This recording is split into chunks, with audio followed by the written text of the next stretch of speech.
তো hello guys, আজকে আমরা যাচ্ছি কোথায় বলো তোমরা? দুপুর বাজে যখন 4টা, তখন আমরা বেরিয়ে পড়েছি মুভি দেখার জন্য। আর এত রৌদ্র যে কি বলবো, এর উপর ছাতা নিয়ে আসতেও ভুলে গেছি ভাই। মুভি টাইম ছিল 4:30 থেকে, কিন্তু আমরা এসে গেছি একটু আগেই।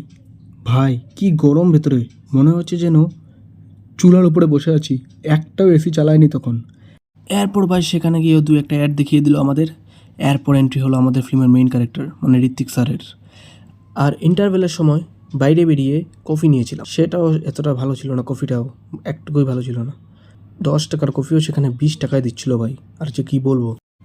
এরপর লাস্টে ফিল্মের দুইজন হিরোর ধোঁয়াদার ফাইটটা এনজয় করছিলাম। আর গাইস, তোমরা অবশ্যই বলবে যে মুভিটা তোমাদের কেমন লেগেছে, তাহলে অবশ্যই কমেন্টে বলবে। আর একটা লাইক অবশ্যই করে দেবে এবং সাবস্ক্রাইবটাকেও একটু ঠুকে দিবে ভাই। তো দেখা হবে পরের ভিডিওতে, বাই।